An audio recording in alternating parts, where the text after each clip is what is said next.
একমাত্র আল্লাহ ছাড়া এই পৃথিবীতে এবং পরকালে আমাদের আপন বলে কেউ নাই। বাকি সবাই সবার স্বার্থের জন্য আছে। মানুষ মানুষের অবস্থানকেই মূল্যায়ন করে। আমরা মারা গেলে পরে 40 দিন তারা আমাদেরকে মনে রাখবে কিনা সন্দেহ আছে। বিশ্বাস করছেন না? এই যে আমাদের অনেক আত্মীয় স্বজন মারা গেছে না, বছরে একটা বারো কি কবরস্থানে কেউ গিয়েছে? হয়তো যায়, মৃত্যুবার্ষিকী ওই দিন যায়, তাই না? দেখেন আমরা কিন্তু আস্তে আস্তে ভুলে গিয়েছি তাদের, আমরা ব্যস্ত হয়ে গেছি। ঠিক একইভাবে তারাও আমাদেরকে ভুলে যাবে। এই জন্যে আমি বারবার আপনাদেরকে মনে করে একটা কথা, আমার জীবন থেকে উপলব্ধি করি একটা কথা, যে একমাত্র আল্লাহ ছাড়া এই পৃথিবীতে এবং পরকালে আমাদের আপন বলে কেউ নাই। বাকি সবাই সবার স্বার্থের জন্য আছে। মানুষ মানুষের অবস্থানকেই মূল্যায়ন করে। মানুষ মানুষের অবস্থানকেই মূল্যায়ন করে। আল্লাহ রাব্বুল আলামিন আপনার ভিতরটাকে ভালোবাসেন। দেখেন আপনি যখন নামাজ পড়েন নাই, আল্লাহ পাক কিন্তু আপনাকে ধ্বংস করে দেন নাই। আল্লাহ পরম করুণাময় আপনাকে হেদায়েত দিয়ে নামাজি বানিয়ে দিয়েছেন। জীবনে অনেক পাপ করেছেন, ইনস্ট্যান্ট আল্লাহ পাক শাস্তি দিতে পারতেন, আল্লাহ পাক দেন নাই। আল্লাহ আপনাকে ভালোবাসেন, আল্লাহ আমাকে ভালোবাসেন। আল্লাহ পাকের এই ভালোবাসার ঋণটা শোধ করার জন্য হলেও নামাজি হয়ে যান, আল্লাহর পথে ফিরে আসেন, দিনের জন্য কিছু করেন, দিনের ফিকির করেন, পড়াশোনা করেন। প্রিয় ভাইরা, আল্লাহ পাক তৌফিক দান করুন।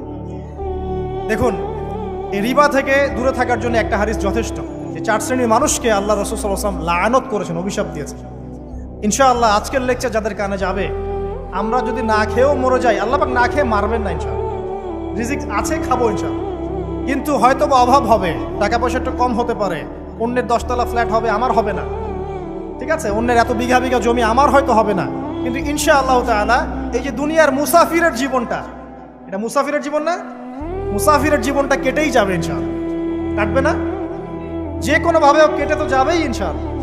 এই যে পরকালের জীবনটা একটা চেতনার শক্তি, জানেন? দুনিয়াতে যত বাধা বিপত্তি আসুক, গাল মন্দ খান, গীবত তহমত খান, কষ্ট হোক, নির্যাতন হোক, একটা বিষয় মনের মধ্যে শান্তি দেয়। কি শান্তি? যে এই দুনিয়ার জীবনটা তো আর চিরস্থায়ী নয়, এটা তো আর সারা জীবন থাকবে না। ইনশাআল্লাহ এই অবস্থা আস্তে আস্তে পরিবর্তন হয়ে যাবে। ফাইন্না মাআল উসরি ইউসরা, পরকালে ইনশাআল্লাহ পাবো। দুনিয়াতে না পেলে কি হয়েছে, পরকালে পাবো ইনশাআল্লাহ। যুবক ভাই, এসব জেনা ছেড়ে দেন, আল্লাহ রাব্বুল আলামিন আপনার জন্য হুর রেখেছেন জান্নাত, ইনশাআল্লাহ পাবেন ইনশাআল্লাহ। এটা ছেড়ে দেন, সুদ ছেড়ে দেন, আল্লাহ পাক আপনার জন্য হাউজে কাউসার রাখছে ইনশাআল্লাহ, ঠিক আছে? অন্যায় পাপ ছেড়ে দেন, আল্লাহ রাব্বুল আলামিন আপনার জন্য জান্নাত রেডি করে রাখছে ইনশাআল্লাহ। এই দুনিয়ার জীবনটা ধোঁকা, একটা ছোট্ট জীবন, পুরা ধোঁকা, কিচ্ছু নাই এর মধ্যে। আমার কথা শোনেন, এই দুনিয়ার জীবনে কিছুই নাই। চারপাশে অনেক কিছু মনে হবে, আপনার বাড়ি আছে, গাড়ি আছে, স্ট্যাটাস আছে, টাকা পয়সা, প্রতিপত্তি সব আছে। আদতে আপনি একা, আদতে আপনাকে একাই কবরে যাওয়া লাগবে, একাই আল্লাহর সাথে হিসেব নিকাশ দিতে হবে। কেউ নাই সাথে, আমাদের সাথে কেউ নাই। কিন্তু আপনি মনে করছেন যে সেলিব্রিটিজম, বড় আমি পলিটিক্যাল নেতা হয়েছি, আমাকে সবাই চেনে, আমি ইকোনমিক সেক্টরে লিড দেই, রাষ্ট্রকে লিড দেই, আমি ধর্মতাত্ত্বিক ক্ষেত্রে লিড দেই, আমাকে দেখলে মানুষ বাহবা দেয়, ইত্যাদি ইত্যাদি। দিন শেষে আমি একা, আপনিও একাই, আমাকেও একাই যেতে হবে, আপনাকেও একাই যেতে হবে। এগুলো সব চারপাশের খালি অন্ধ মোহ, আর কিছু না। এই মোহের মধ্যে ঢুকে পড়বেন না, আল্লাহ পাক তৌফিক ইনায়াত করুন। নবী সাল্লাল্লাহু আলাইহি ওয়াসাল্লাম বারবার বলতেন, আল্লাহুম্মা ইন্নী আউযু বিকা মিন ফিতনাতিদ দুনিয়া, বলতেন না? হে আল্লাহ, আমি এই দুনিয়ার ফিতনা থেকে তোমার কাছে আশ্রয় প্রার্থনা করছি। ওয়া ইন্নী আউযু বিকা মিন ফিতনাতিন নিসা, আমি মহিলাদের ফিতনা থেকেও আশ্রয় প্রার্থনা করছি। আরো দোয়া করতেন, আল্লাহুম্মা ইন্নী আউযু বিকা মিন আযাবিল কবর, হে আল্লাহ, আমি কবরের আযাব থেকে আশ্রয় প্রার্থনা করছি। ওয়া আযাবি জাহান্নাম, জাহান্নামের আযাব থেকে আশ্রয় প্রার্থনা করছি। ওয়া মিন ফিতনাতিল মাহইয়া ওয়াল মামাত, জীবন মৃত্যুর ফিতনা থেকে আশ্রয় প্রার্থনা করছি। ওয়া মিন শাররি ফিতনাতিল মাসিহিদ দাজ্জাল, এবং দাজ্জালের ফিতনা থেকে আশ্রয় প্রার্থনা করছি। দাজ্জালে পরে আসবো ইনশাআল্লাহ। দাজ্জাল নিয়ে আলোচনা করলে আবার কিছু মানুষ খারাজি ট্যাগ লাগাই দিতে পারে, ওই জন্য এদিকে আমি এখন যাচ্ছি। হ্যাঁ, সামনে আসি। তো রিবার বিষয়টা বলছিলাম। আইয়ামে জাহিলিয়াতের যে সেই রিবা এখনকার বিশ্বে আছে কি নাই বলেন? ওই সময় না হয় মক্কায় ছিল, এখন কি সারা বিশ্বব্যাপী নাই? বিশ্বের কোনো কান্ট্রি রিবা মুক্ত না, বিশ্বের কোনো দেশ রিবা থেকে মুক্ত থাকতে পারবে না, এই বিশ্ব পরিচালনা যারা করছে ওদের আন্ডারে থাকলে। কখন হবে বিশ্ব রিবা মুক্ত? একদিন বিশ্ব রিবা মুক্ত হবে ইনশাআল্লাহ। একদিন না একদিন এই বিশ্বটা সুদ মুক্ত হবে ইনশাআল্লাহু তাআলা। তখন জালেম পার পাবে না, মাজলুমের রক্ত শ্রম বৃথা যাবে না ইনশাআল্লাহ। কবে কত বছর পর আমি জানি না, কিন্তু এতটুকু জানি যে মালহামার পরে যখন আল মাহদি আসবেন এবং তারপর যখন মাসিহুদ দাজ্জাল বের হবে এবং ঈসা ইবনে মারইয়ামকে আল্লাহ পাক নামিয়ে দিবেন, তার হাতে যখন দাজ্জাল নিহত হবে এবং জেরুজালেম থেকে যখন পুরো বিশ্ব শাসন করা হবে মুসলিমদের হাতে, তখন রিবা বলে কিচ্ছু থাকবে না পৃথিবীতে। তার আগ পর্যন্ত এই অবস্থা সলভ হবে কিনা আমরা জানি না, হতেও পারে নাও। ওই সময় যে হবে নিশ্চিত ইনশাআল্লাহ। আসুন, আইয়ামে জাহিলিয়াতের আরেকটা বড় পাপ ছিল যে এক ভাই বলেছেন, সেটা হচ্ছে নারীর অবমাননা। কে বলেছে এই কথাটা? সামনে একজন। হ্যাঁ, আইয়ামে জাহিলিয়াতের অন্যতম একটা সেরা পাপ ছিল কি? নারীর অবমাননা। এটা নিয়ে কি বলতে হবে? এখন ধর্মের মধ্যেও আমরা নারীদেরকে অবমাননা করছি। বহু নামাজি ব্যক্তি আছে আমাদের মধ্যে, দেখবেন বোনের সম্পত্তি দেয় নাই। মেয়েকে শিক্ষিত করতে চাচ্ছেন না। কেন চাচ্ছেন না? ওর কি অধিকার নাই শিক্ষার? আপনি কি জানেন যে আয়েশা রাদিয়াল্লাহু আনহার কাছে বহু সাহাবী হাদিসের তালিম নিয়েছেন, বহু হাদিস শিখিয়েছেন কে? মা আয়েশা রাদিয়াল্লাহু আনহা। তিনি যদি শিক্ষিত না হতেন শেখাতে পারতেন? তো মেয়েদের শিক্ষার দরকার আছে না? হ্যাঁ, কি বিষয় দরকার? তাদের উপযুক্ত পরিবেশ নিশ্চিত করতে হবে, নিরাপত্তা, পর্দা এগুলো নিশ্চিত করতে হবে। তারপরে মেয়েদেরকে আপনি অবশ্যই শিক্ষিত করুন। ঘরের কোণে বসে রাখতে কে বলেছে? আপনি নিরাপদ পরিবেশ দেন, পর্দা দেন, তারা মাদ্রাসা যাবে, পড়াশোনা করবে। ঠিক আছে? আল্লাহ পাক আমাদের মা বোনদেরকে শিক্ষিত করার তৌফিক দান করুন, আমিন। ভালো ভালো কোয়ালিটি সম্পন্ন মহিলা মাদ্রাসা গড়ে তোলেন। আর মেয়েরা যদি শিক্ষিত না হয় তাহলে আমাদের বাড়ির বউরা শিক্ষিত হবে। আর বউ শিক্ষিত না হলে আপনি একা শিক্ষিত হয়ে লাভ নাই। তখন ওই যে বললাম টর্চার সেল, ওই টর্চার সেলে ঢুকতে হবে আর কি। কথা বুঝতে পারছেন না? আগে বিয়ে শাদী করেন, বুঝবেন ইনশাআল্লাহ। যারা করেছেন তারা অলরেডি হাসছে যে মিটমিট করে দেন। ঠিক আছে? আচ্ছা, সামনে আসেন। দেখেন মেয়েদের অবমাননা কিভাবে দেখাবো। সবচেয়ে বড় অবমাননা হচ্ছে ওদের দেহটাকে আমরা এখন পণ্য বানিয়েছি। এই যে পর্নোগ্রাফি দেখেন, এই মেয়েগুলোর ইজ্জতের কোনো দাম নাই। মানে তাদের দেহটাকে একটা ব্যবসার সামগ্রী বানানো হয়েছে। এবং আমি একটা লেকচার দিয়েছিলাম ঢাকায়, নীল দর্পণ, দেখবেন অনলাইনে আছে। ওখানে আমি স্ট্যাটিস্টিক দেখিয়েছি যে সারা বিশ্বে এই যে আমেরিকায় শুধুমাত্র $12 বিলিয়ন ব্যবসা করে পর্ন দিয়ে। এটা একটা ব্যবসা, একটা ইন্ডাস্ট্রি। যেমন ফিল্ম ইন্ডাস্ট্রি আছে, তারপরে গানের ইন্ডাস্ট্রি আছে না, এরকম একটা ইন্ডাস্ট্রি হচ্ছে এই পর্ন ইন্ডাস্ট্রি। এখানে সবাই অ্যাক্টর, এটা হচ্ছে অভিনেতা, অভিনেত্রী। এখানে যা দেখানো হয় এগুলো কিন্তু রিয়েল না, বাস্তব না, সব ফেক। বুঝতে পারছেন না কথা? এগুলো অভিনয়, এগুলো ফেক। এবং এটা একটা ইন্ডাস্ট্রি, এর মধ্য দিয়ে মেয়েদের দেহটাকে পণ্য বানিয়ে সারা বিশ্বে ব্যবসা করছে। এবং এর একটা অন্যতম উদ্দেশ্য হচ্ছে মুসলিম যুবকদের ঈমান যেন নষ্ট করা যায়। কারণ মুসলিম যুবকদের ঈমান চলে গেলে তারা নিশ্চিন্ত যে ওদের পথে আর কেউ বাধা নাই। কারণ ওদের এই জুলুমের পথে বাধা যদি কেউ দিতে পারে তাহলে কারা দিবে? মুসলিমরা। আর মুসলিমদের মধ্যে সবচেয়ে শৌর্য বীর্য কাদের মধ্যে থাকে? যুবকদের মধ্যে। যুবকদের ঈমান যদি চলে যায় তাহলে এদের আর কোনো সমস্যা নাই। এই বিষয়টা খেয়াল করবেন যে এটা একটা ইন্ডাস্ট্রি। সো এখানে আমরা মেয়েদের দেহটাকে আমরা কি বানিয়েছি? পণ্য বানিয়ে দিয়েছি। আর এখন তো চলছে কাপড় খোলা সংস্কৃতি। প্রত্যেকটা সেক্টরে আপনি গিয়ে দেখবেন মেয়েদের ইজ্জত, সম্মান, আব্রুটাকে উন্মুক্ত করে এটাকে দিয়ে আমরা বিজনেস করছি। এটা একটা বিজনেস। এখানে সমাধান কি? সমাধান আয়েশা রাদিয়াল্লাহু আনহা। সমাধানকে সমাধান ফাতিমা রাদিয়াল্লাহু আনহা। সমাধানকে সমাধান খাদিজা রাদিয়াল্লাহু আনহা। আমাদের মা, আমাদের বোন, আমাদের স্ত্রীদেরকে তাদের মতো করে মানুষ করতে হবে, গড়ে তুলতে হবে ইনশাআল্লাহ। দেখবেন নারীর সত্যিকারের সম্মান নিশ্চিত হবে ইনশাআল্লাহ। ইসলাম কি কখনো বলেছে যে মেয়েরা কাজ করতে পারবে না, পড়াশোনা করতে পারবে না ইত্যাদি? এই নাস্তিকরা তো ঠুনকো যুক্তি দিয়ে আক্রমণ করে। কে বলেছে সমস্যা? এমন ইসলামিক স্টেট আছে যেখানে একটা স্টুডিও, মনে করি স্টুডিও, ছবি তোলা হয়, কথার কথা, সেখানে সব কর্মী মহিলা, কোনো পুরুষ নাই। একটা মাদ্রাসা, সমস্ত কর্মী মহিলা, কোনো পুরুষ নাই। একটা স্কুল, সবাই মহিলা, কোনো পুরুষ নাই। ওখানে মেয়েরাই পড়ে, মেয়েরাই শেখায়। জায়েজ না জায়েজ বলেন? একটা নিরাপদ পরিবেশে যদি মেয়েরাই মেয়েদের দায়িত্ব নিয়ে পড়াশোনা করায়, ব্যবসা করে, অন্য কিছু করে, জায়েজ না জায়েজ? তাহলে পরিবেশ নিশ্চিত করাটা হচ্ছে চ্যালেঞ্জ। ইসলাম বলছে না যে আপনি তাকে একদম অজ্ঞ করে রেখে ঘরের কোণে ফেলায় রেখে দেন, তাকে আপনি পড়াশোনাও শেখাবেন না, সম্পত্তির অধিকারও দিবেন না, কিছুই না। এগুলো ইসলাম কখনো বলেনি। বলেছে? আরে বোকা মানুষ! রাসূলুল্লাহ সাল্লাল্লাহু আলাইহি ওয়াসাল্লামের সময় তো মহিলা সাহাবীরা উহুদের যুদ্ধ করেছে। কি শুনলেন? রাসূল সাল্লাল্লাহু আলাইহি ওয়াসাল্লামের সময় মহিলা সাহাবী উহুদের যুদ্ধও করেছে। উহুদের যুদ্ধের নাম শুনেছেন? ওখানে মহিলা সাহাবীও ছিল তীরন্দাজ। তাহলে মহিলাটা কি করে নাই নবীর যুগে? খাদিজা রাদিয়াল্লাহু আনহা যত বড় ব্যবসায়ী ছিলেন, এখন এত বড় ব্যবসায়ী পাবেন? কোন মেয়ে আছে এত বড় ব্যবসায়ী? উসমান রাদিয়াল্লাহু আনহু যত বড় বিজনেসম্যান ছিলেন, এখন এত বড় বিজনেসম্যান আছে? তো কি ছিল না সেই স্বর্ণযুগে? ওই স্বর্ণযুগের সুন্নতি আমাদেরকে আমল করতে হবে। আল্লাহ পাক তৌফিক এনায়েত করুন, আমিন। প্রিয় মা ও বোনেরা, পর্দা ছাড়বেন না। আপনাদের জন্য 4টা কাজ: স্বামীর আনুগত্য করা, লজ্জাস্থানের হেফাজত করা, আপনার 5 ওয়াক্ত সালাত ঠিকঠাক মতো আদায় করা এবং রমজান মাসে সওম রাখা। নবীজি বলেছেন সাল্লাল্লাহু আলাইহি ওয়াসাল্লাম, জান্নাতের যে কোনো দরজা দিয়ে ইচ্ছা আপনি প্রবেশ করতে পারবেন। আপনার জন্য সহজ। আর স্বামীর আনুগত্য বলতে আমি বুঝাইনি স্বামীর দাসত্ব করতে হবে, এটা বলিনি। এখনকার কিছু ফ্যামিলিস্ট মেয়ে আছে, ওরা আনুগত্য শব্দ মনে হয় যে দাসত্ব বলে। আনুগত্য দাসত্ব এক জিনিস না। আনুগত্য কি? স্বামী কোরআন সুন্নাহর অনুকূলে কোনো কথা বলেছে, আপনি মানবেন। স্বামী বলছে পর্দা করো, তোমাকে ভালোবেসে বলছি তুমি পর্দা করো, তুমি আমার অনেক প্রিয় একজন মানুষ, তুমি বেপর্দায় বাইরে যাবা, লোকজন দেখবে, কেমন হয়? ঠিক আছে, তোমাকে তো আমি বিয়ে করেছি, তুমি আমার, মানুষ তোমাকে দেখবে কেন? ঠিক আছে, তো এখন স্বামী ভালো কথা বলেছে, আপনি শুনলেন, এটা আনুগত্য। আর ওই স্বামী যদি বলে আসো তো আমার কলিগরা এসেছে, ওকে খাবার সার্ভ করতে হবে, আসো খাবারটা পরিবেশন করো, এখন আপনি বেপর্দা হয়ে আপনার স্বামীর কলিগের সামনে খাবার পরিবেশন করতে শুরু করবেন, এটা কি আনুগত্য করতে হবে? এটা তখন আপনি আনুগত্য করবেন না।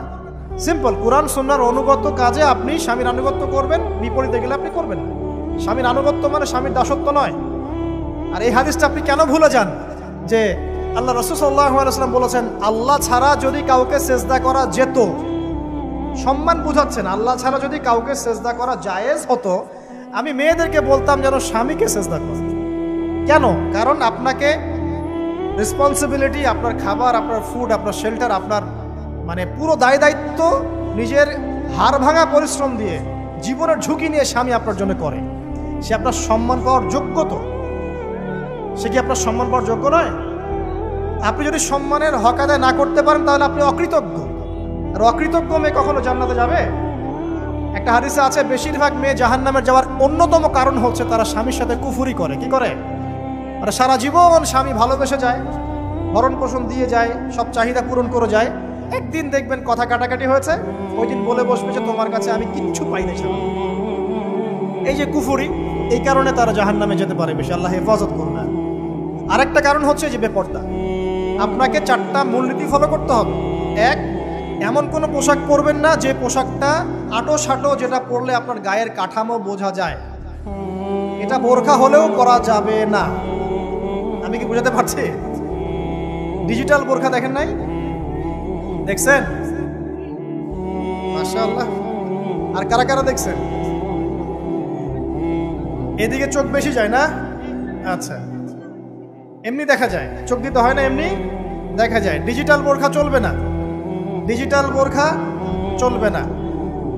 আমার মত, এটা আমি মত দিচ্ছি, আমি আল্লাহর রাস্তায় সময় দিয়েছি অনেকদিন, এবং এখানে যে পর্দাটা শেখানো হয় এরকম পর্দা আমি অন্য কোথাও দেখিনি। এত চমৎকার পর্দা শেখানো হয়। কারা কারা সময় লাগিয়েছেন? 3 দিন 7 দিন সময় দিয়েছেন কারা কারা? বেশিরভাগই দেন নাই, সমস্যা নাই, দিতে হবে। আমি বাধ্যতামূলক বলিনি আপনাকে, বলেছি এখানে পর্দা শেখানো হয়, চমৎকার পর্দা শেখানো হয়, যে এখানে চোখটা পর্যন্ত তাদের ঢেকে রাখার তালিম দেওয়া হয়।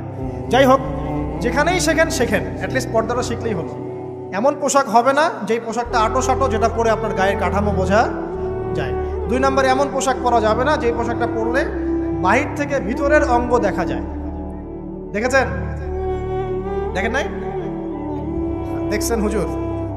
আচ্ছা, আপনারা তো সব দেখেন দেখি। তারপরে 3 নাম্বার, এমন পোশাক পরা যাবে না যেটা অমুসলিমদের সাথে সাদৃশ্য আছে। কথা বুঝতে পারছেন? অমুসলিমদের ধর্মীয় বিষয়ের সাথে সাদৃশ্য আছে এমন পোশাক মুসলিম মেয়েদের পরা যাবে না।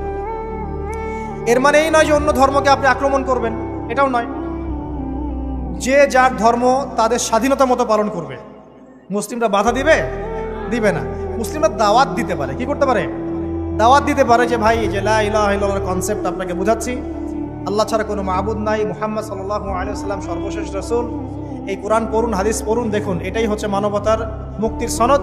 এরপর যদি সে ইসলাম কবুল করে আলহামদুলিল্লাহ, যদি না করে এর হিসাব কে দিবে? সে নিজে দিবে। এর হিসাব কি আমাকে দেওয়া লাগবে? দেওয়া লাগবে না। তো অমুসলিমদের সাথে সাদৃশ্য আছে এমন পোশাক চলবে না। আর 4 হচ্ছে পুরুষরা মেয়েদের পোশাক পরতে পারবে না, মেয়েরা পুরুষদের পোশাক পরতে পারবে না। জি, আপনাদেরকেই বলছি, আপনারা জিন্স পরতে পারবেন না, মেয়েদেরকে বলছি, এবং টি শার্ট পরতে পারবেন না। আপনারা ওই যে যা ইচ্ছা তাই ড্রেস পরে বলবেন যে 1000 বছরের সভ্যতা সংস্কৃতি, এসব বাজে কথা চলবে না এখানে। এটা 1000 বছরে কোনোদিনও আমাদের দাদা নানিরা এগুলা কখনো পরে নাই। পড়ছে? আপনার দাদি কখনো ওইরকম পরছিল শাড়ি? তো যে বললো 1000 বছর থেকে পরে আসতেছে নাকি? সুবহানাল্লাহ। তো এখানে বিষয়টা হচ্ছে পুরুষ মেয়ের পোশাক পরতে পারবে না, মেয়ে পুরুষের পোশাক পরতে পারবে না। আমি খুব সংক্ষিপ্ত করে আপনাকে কোরআন সুন্নাহ থেকে 4টা মূলনীতি বলে দিলাম। এই 4টা মূলনীতি কোরআনেও আছে, হাদিসেও আছে। আসেন, এই যে নারীর অবমাননা, এই বিষয়টা আইয়ামে জাহিলিয়াতে যেমন ছিল, এখন দেখবেন আরো বড় পরিসরে এসেছে। আসে নাই? এই যে ফ্যাশন শো, দেহের প্রদর্শনী, বিভিন্ন ফিল্মস দেখবেন, ফিল্ম ইন্ডাস্ট্রিজে দেখবেন, মিউজিকে দেখবেন, পর্নে দেখবেন, মেয়েদের দেহটাকে নিয়ে ব্যবসা করা হচ্ছে। আগে তো না হয় কন্যা সন্তান হলে জীবন্ত পুঁতে ফেলতো নাকি? এখন যদি গর্ভের বাচ্চা মেয়ে জানে, অনেকে আগেই মেরে ফেলে। বুঝেন নাই মনে হয়? অনেকে যদি জানে যে গর্ভে মেয়ে সন্তান আছে, আগেই মেরে ফেলে। এমন অনেক দেশ আছে, আমি নাম বলছি না দেশের সঙ্গত কারণে, যে সেই দেশে এরকম মেয়ে সন্তানকে এই যে খালাস করে ফেলার, নষ্ট করে ফেলার, ভ্রূণ নষ্ট করার আলাদা ক্লিনিক আছে, আলাদা হসপিটাল আছে। বলে নাউজুবিল্লাহ। তো আসলে ওই 1450 বছর আগের মানুষটা বেশি বর্বর ছিল না, আমরা বেশি বর্বর? এই অধিকারের কথা বলে বলে আমরা মেয়েদের দেহটাকে নিয়ে এখন মস্করা করছি, তামাশা করছি। সবচেয়ে সেরা অধিকার কোথায় পাবে? কোরআনে পাবে, হাদিসে পাবে, ইসলামে পাবে। তার পর্দা নিশ্চিত হবে, দেহ সেফ থাকবে, তার ইজ্জত নিশ্চিত হবে, ইজ্জত সেফ থাকবে, তার সম্মান সেফ থাকবে, তাকে রাজরানীর মতো স্বামী বাসায় রাখবে, কারণ সে হচ্ছে তার কাছে সবচেয়ে মূল্যবান প্রিয় বস্তু। শুধু তাই নয়, সম্পত্তির অধিকার তাকে দিতে হবে। একজন মেয়ে তার ভাইয়ের সম্পত্তি পাবে, তার বাবার সম্পত্তি পাবে, তার স্বামীর সম্পত্তি পাবে, সব দিক থেকে সে সম্পত্তি পাবে। আর একজন ছেলে কিন্তু সব দিক থেকে সম্পত্তি পাবে না। এই বিষয়গুলো যখন এক শ্রেণীর মানুষ বোঝে না, তখন ইসলামের বিরুদ্ধে অহেতুক প্রপাগান্ডা চালানো শুরু করে। সবচেয়ে সেরা সম্মান রক্ষার উদাহরণ দেয়া হয়েছে ইসলামে, কোরআনে এবং হাদিসে। এই কথাটা আপনাদের মা বোনদেরকে বুঝাবেন, তবে নম্রতার সাথে বুঝাবেন, কারণ উচ্চবাচ্য করলে তারা কথা শুনবে। আল্লাহ রাসূল সাল্লাল্লাহু আলাইহি ওয়াসাল্লাম বলেছেন, কিছুটা বাঁকা হাত দিয়ে তাদেরকে তৈরি করা হয়েছে। যদি আপনি শক্ত করে চাপ দিতে যান তাহলে ভেঙে যাবে, আর যদি আপনি ওই অবস্থায় ছেড়ে দেন তাহলে বাঁকাই থেকে যাবে। এখানে আপনাকে হিকমা অবলম্বন করতে হবে। আল্লাহ পাক তৌফিক দান করুন। একটা বিষয় বলছিলাম, ওই যে শিরকের পাপ এখন গ্লোবালাইজেশন হয়েছে না, ওই সুদের পাপ এখন গ্লোবালাইজেশন হয়েছে না। গ্লোবালাইজেশন বোঝেন? মানে বিশ্বায়ন, পুরো বিশ্বে ছড়িয়ে পড়েছে না। আর একটা হচ্ছে এই যে মেয়েদের অবমাননা, এটা সারা বিশ্বে ছড়িয়ে পড়ে নাই? আচ্ছা, আর দুটা বলবো, এরপর বলে আমি শেষের দিকে যাচ্ছি। আচ্ছা, একটা হচ্ছে মাদক। আইয়ামে জাহিলিয়াতের অন্যতম সেরা পাপ ছিল কি? মাদক। ওই যে বলছেন জাহিলি যুগ, কেন বলছেন জাহিলি যুগ? বিকজ ওইখানে মাদক খেত মানুষ বেশি। এখন বলেন, ওখানে না হয় মক্কায় মাদক খেত মানুষ, এখন সারা বিশ্বে মাদক ছড়িয়ে পড়ে নাই? বেশি না কম? এখন এই যে নতুন নতুন মাদক আসছে, ইয়াবা, আরো নাকি কি কি আসছে নতুন নতুন, আমরা নামও জানি না। এই যে গাজার নাম জানি, ফেন্সিডিলের নাম জানি, আর কি কি আছে? হিরোইন বলেন, আর দু একটা, আফিম, আর কি আছে? হ্যাঁ, রেন্ডি। সুবহানাল্লাহ, এই নামও কখনো শুনি নাই আমি। আচ্ছা শোনেন, বিষয়টা হচ্ছে, দেখুন এই বিষয়টা কি হালাল না হারাম? আচ্ছা, এটাকে যদি আমরা হালাল করে নেই তাহলে কি হবে? কুফরি হবে না শিরক হবে? শিরক কুফর দুটোই হচ্ছে। কিন্তু এখন মক্কার কিছু মানুষ মাদক খেয়েছে বুঝলাম, আল্লাহ রাব্বুল আলামিন ধাপে ধাপে এখান থেকে বের করেছেন। প্রথমে বলেছেন মদ খেয়ে নামাজের ধার কাছে যেও না। হ্যাঁ, তারপরে বলেছেন এই যে মাদকে কিছুটা উপকার আছে কিন্তু বেশি ক্ষতি। তারপর বলেছেন খেয়ে নামাজের কাছে যেও না। তারপর ধাপে ধাপে শেষের দিকে এসে আল্লাহ পাক বলেছেন যে এটাকে ছেড়ে দাও। সূরা মাইদায় পড়ে দেখেন, এটা শয়তানের কাজ। তখন সাহাবায়ে কেরাম রাদিয়াল্লাহু আনহুম পুরোপুরি মাদক থেকে নিজেদেরকে মুক্ত করলেন। এরপরে কি কখনো তারা মাদক ছুঁয়েও দেখেছেন? বরং মাদকদ্রব্য সেবন করলে 40টা লাঠি বেত্রাঘাত করতে হয় ইসলামিক শাস্তি। কয়টা লাঠি? আর উমর রাদিয়াল্লাহু আনহুর সময়ে 40 লাঠিকে বাড়িয়ে 80 লাঠি করা হয়েছে। কত লাঠি? 80 লাঠি। কিন্তু আরো একটা পাপের শাস্তি আছে, বলবো? অপবাদ। এখন যেটা বেশি দেওয়া হয়, অপবাদ, মিথ্যা অপবাদ, সতী সাদী নারীর উপরে মিথ্যা অপবাদ, এর শাস্তি হচ্ছে 80 লাঠি। আবার 100 লাঠির শাস্তি আছে, 100 লাঠি। এটা কিসের জানেন? জিনা। জিনা এই যে যারা করছেন, এর শাস্তি হচ্ছে 100 লাঠি। তাও জনসমক্ষে দিতে হবে, গোপনে না। আর 1 বছরের জন্য এলাকা ছাড়া করতে হবে। রজম একটা শাস্তি আছে, রজম। এটা কি? রজম মানে পাথর নিক্ষেপ করে হত্যা। এটা তো বর্বর, তাই না? অমানবিক, মধ্যযুগীয়। এসব কথা শুনছেন না? শোনেন, কিছু কিছু বিষয় আছে যে বিষয়গুলো করার পরে এই পৃথিবীতে মানুষ বেঁচে থাকার অধিকারটা হারিয়ে ফেলে। কথা বুঝতে পারছেন না? কিছু কিছু পাপ আছে, এগুলো করলে পরে মানুষ এই পৃথিবীতে বেঁচে থাকার অধিকারটা হারায় ফেলে। যেমন কোনো বিবাহিত ব্যক্তি যদি জেনা করে, নাউজুবিল্লাহ, কোনো ছেলে যদি কোনো ছেলের সাথে যৌন সম্পর্ক করে, সমকামী করে, বা এটাকে যেটা গে মানে যেটা কি বলে, সমকামিতা, ঠিক আছে? এই কাজ যদি কেউ করে, নোংরা কাজ যদি কেউ করে, কোনো মেয়ে যদি কোনো মেয়ের সাথে এরকম কোনো কাজ করে, একই পাপ। এসব পাপ করলে পরে এই পৃথিবীতে বেঁচে থাকার অধিকারটা সে হারিয়ে ফেলে। কথা কি বুঝতে পারছেন? আচ্ছা, তখন শাস্তি হচ্ছে আল্লাহ রাব্বুল আলামিন পাথর নিক্ষেপ করে হত্যা করতে বলেছেন। কারণ হচ্ছে সে এত গর্হিত একটা কাজ করেছে যেটা এই শাস্তি পাওয়ার সম্পূর্ণ যোগ্য। এবং কওমে লূত নামে যে কওম ছিল, ওই কওমটাকে আসমানে উঠিয়ে আল্লাহ পাক পাথর বর্ষণ করে এভাবেই শেষ করে দিয়েছে। জর্ডান একটা দেশ আছে না, জর্ডান? জর্ডানের পাশে ডেড সি নামে একটা জায়গা আছে, ডেড সি, মৃত সাগর। ওইখানে সাদুম নামে একটা গোত্র থাকতো। কোন গোত্র? সাদুম। ওই সাদুম গোত্র এরকম সমকামী ছিল। আল্লাহ রাব্বুল আলামিন লূত আলাইহিস সালামকে পাঠিয়েছিলেন, তারা হেদায়েতের বাণী শোনে নাই। আল্লাহ পাক ওদেরকে আসমানে উঠিয়ে পাথর নিক্ষেপ করে উল্টা দিকে দাফন করে দিয়েছে। কিছু কিছু পাপ আল্লাহ পাক সহ্য করেন না, আল্লাহ পাকের আরশ কেঁপে ওঠে। এই পাপগুলো সেরকম পাপ। কথা বুঝতে পারছেন? তো এই যে জিনা, পর্নোগ্রাফি, ব্যভিচার, পরকে, এগুলোর মধ্য দিয়ে আমরা নারীর অবমাননা করছি না? এবং ধর্মের মাধ্যমেও মাঝে মাঝে করছি, যখন আমরা ধর্মের নামে মেয়েদের অধিকার দিচ্ছি না। অনেকেই সম্পত্তির অধিকার দিচ্ছেন না, অনেকে শিক্ষিত করছেন না, অনেকেই আরো যৌতুক নিচ্ছেন না, যৌতুক নিচ্ছেন না অনেকেই। যে বিয়ের সময় যৌতুক নেয়, এটা তো মেয়ের উপর, মেয়ের পিতার উপর টর্চার করা, সম্পূর্ণ হারাম, সম্পূর্ণ হারাম। তারপরে দেখবেন, রিপোর্টগুলো পড়ে দেখবেন যে এই বছর 2022, এই 22-এই গভর্নমেন্ট রিপোর্ট অনুযায়ী নিবন্ধিত প্রায় 1339টা ধর্ষণের মামলা হয়েছে। এটা এখন অ্যাভেলেবল, যে কোনো সব জায়গায় ধর্ষণ হচ্ছে, এখন অ্যাভেলেবল। মানুষ এটাকে স্বাভাবিক মনে করছে, নর্মাল ধর্ষণ হতেই পারে, মানুষ এখন এমন মনে করছে। প্রত্যেক দিন পেপার খুলবেন, দেখবেন রেপের খবর, প্রত্যেক দিন খবর শুনবেন ধর্ষণের খবর। আর সব খবর তো আসে না, আসে হয়তো 10%, 20%, 30%, বেশিরভাগই আসে না। এলাকায় মোড়ে মোড়ে দেখবেন, গ্রামে গঞ্জে শহরে বন্দরে খালি ইফটিজিং দেখবেন, খালি ইফটিজিং। মেয়েদেরকে যৌন হয়রানি করা হচ্ছে, বাসে, অটোতে, টেম্পুতে, সব জায়গায়। বাসের মধ্যে মেয়েকে রেপ করে ফেলা হচ্ছে। একটা বাচ্চা মেয়ে যে বোঝেও না যে সেক্সুয়াল বিষয়গুলো কি জিনিস, ওকেও রেপ করা হচ্ছে। এই যে মহামারী, আপনি তো বুঝতে পারছেন না যে আমরা কোন সমাজে আছি। এই সমাজে আপনার মেয়ে তো সেফ না, আমার মেয়ে তো সেফ না। আমার মেয়ে, আপনার মেয়ের ভবিষ্যৎ কি হবে, এর ভবিষ্যতের নিশ্চয়তা কে দিবে? আপনার মেয়ের ইজ্জতের ভবিষ্যতের নিশ্চয়তা কে দিবে? এই নিশ্চয়তা দেওয়ার মতো মানুষ কোথায়, নেতা কোথায়? কারো ঘরের স্ত্রী, কারো ঘরের বোন, কারো ঘরের মেয়ে এখন সেফ না। যে কোনো জায়গায়, যে কোনো বাসে, ট্রাকে, ট্রেনে, অটোতে, সব জায়গায় হতে পারে। আর এগুলোকে আমরা প্রমোট করছি, এখন নগ্নতাকে প্রমোট করছি, পর্নকে প্রমোট করছি। এই নগ্নতা, পর্ন, এসব দিয়ে মানুষের মাথাটাকে পুরো জানোয়ার বানিয়ে ফেলা হয়েছে। পর্ন দেখাতে দেখাতে ছেলেদের মাথাটাকে জানোয়ার, পশু বানিয়ে ফেলা হয়েছে।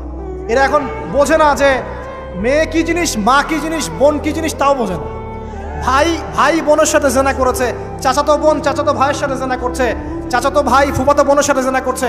রংপুরের খবর শুনলাম যে মায়ের সাথে ছেলেও জেনা করেছে। না, এগুলো কেন হচ্ছে? এই মহামারী কেন হচ্ছে? কি সমাধান দিবে? সমাধান ইসলামে ছিল, আমরা নেই নাই। সমাধান হচ্ছে, প্রথম সমাধান অশ্লীলতার মহামারী বন্ধ করতে হবে, পর্দা নিশ্চিত করতে হবে, পর্নোগ্রাফির সমস্ত সাইটগুলো বন্ধ করে ফেলতে হবে।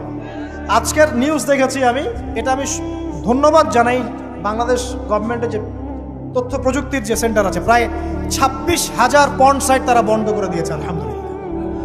তো কথা বললে তো কাজ হবে, কথা না বললে কাজ হবে কিভাবে? 26,000 পর্ন সাইট তারা বন্ধ করে দিয়েছে। যখন সমাজের মানুষ পর্ন দেখতে দেখতে পশু হয়ে গেছে, আপনি বাইরে এই যে আলখাল্লা টুপি দাঁড়িয়ে পরে ঘুরলে লাভ আছে? ভিতর থেকে তো আপনি পশু। দেখবেন মসজিদ ইমাম সাহেব নামাজ পড়তে এসেছে, বাসায় পর্ন দেখে আসছে, নামাজে কোনো মনোযোগ নাই। দেখবেন টাপাটাপ নামাজ পড়ছে, কোনো মনোযোগই নাই, পর্ন দেখে। ইমানের আলোচনা করবেন, খুব লাফালাফি করলো, 2 দিন পর দেখবেন কোনো খবর নাই, পর্ন দেখতে দেখতে ভিতরটা শেষ, ড্যামেজ। পর্নোগ্রাফিতে যে একবার আসক্ত হয়েছে, তার মধ্যে ইমানের কোনো তেজই থাকবে না, কোনো তেজ থাকবে না। এখন আলেম জালেম সবার ফোনে ফোনে দেখবেন পর্ন চলে আসতেছে, কেউ দেখতে না চাইলেও তাকে দেখতে বাধ্য করা হচ্ছে। ফেসবুকে ঢুকবেন, নগ্ন দৃশ্য। এই নগ্নতা দিয়ে, এই পর্নোগ্রাফি দিয়ে, এই যে মিডিয়ার মধ্যে দিয়ে প্রমোটিংটা দিয়ে ব্যভিচার ছড়িয়ে দেয়া, জেনা ছড়িয়ে দেয়া, অশ্লীলতা ছড়িয়ে দেয়া, পরকীয়া ছড়িয়ে দেয়, এর মধ্য দিয়ে নারীর সম্মান, দেহ, ইজ্জতকে আমরা এখন রাস্তার সাথে মিশিয়ে দিয়েছি। কিসের অধিকারের কথা বলছে? কিসের নারী অধিকারের কথা বলছে?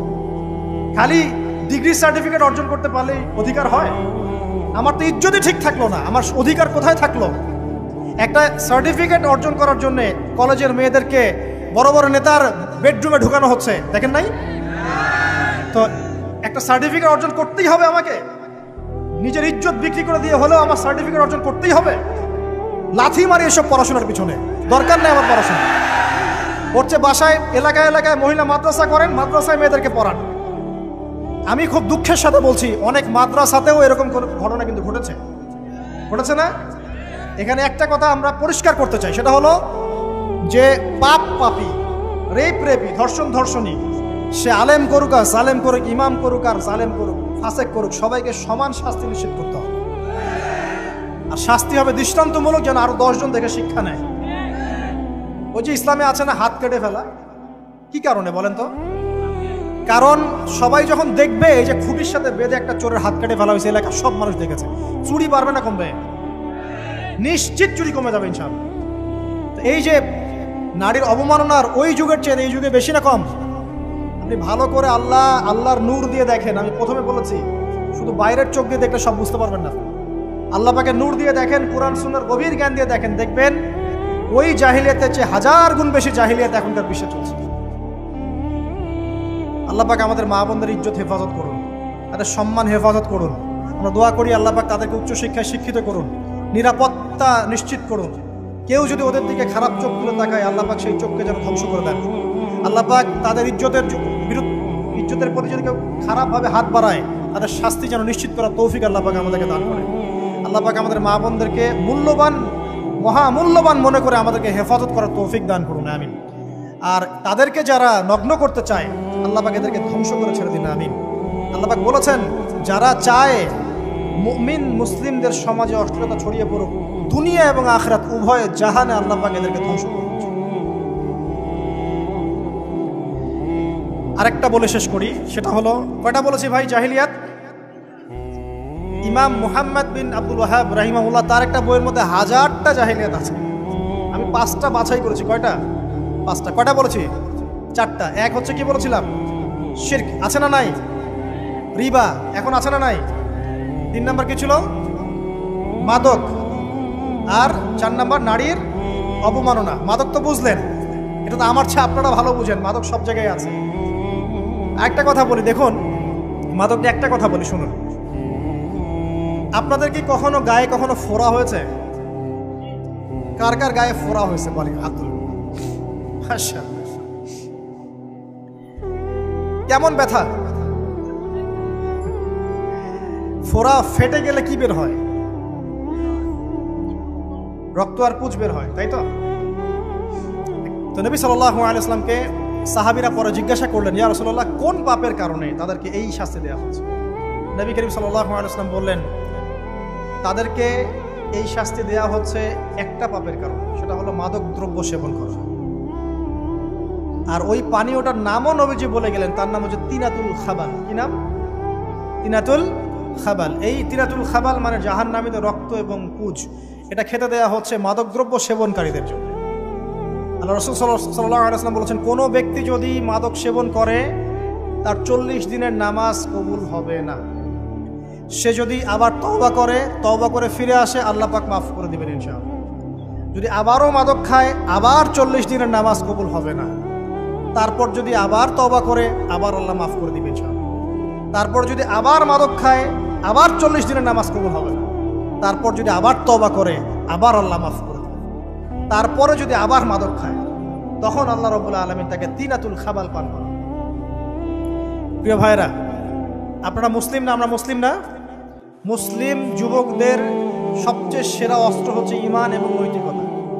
অন্যরা জাহিলিয়াতের স্রোতে ভেসে যাক, মুসলিম তরুণরা কখনো জাহিলিয়াতে যাবে না ইনশাআল্লাহ। আমার সাথে ওয়াদা করেন যে কোনো প্রকার মাদক দ্রব্যের সাথে সংশ্লিষ্ট থাকবেন না। একটা সিগারেটেও কখনো টান দিবেন না। কারণ সিগারেটটা কি? সিগারেট আপনাকে আস্তে আস্তে অন্য মাদকের দিকে নিয়ে যাবে। সিগারেট খাওয়া শিখেছিস, এখন গাঁজাও খা। গাঁজা খাওয়া শিখলে এখন ওটা খা, এই করতে থাকে। এক পর্যায়ে আপনি এখান থেকে আর বের হতে পারবেন। এখানে আপনার দেহের ক্ষতি, আপনার মস্তিষ্কের ক্ষতি, আপনার পরিবারের ক্ষতি। এমন আপনি যদি পরবর্তীতে গিয়ে পরিবার গঠন করতে চান, আপনি সুখী পরিবারও গঠন করতে পারবেন না, কারণ ভিতর থেকে আপনি নিজেকে শেষ করে ফেলছেন।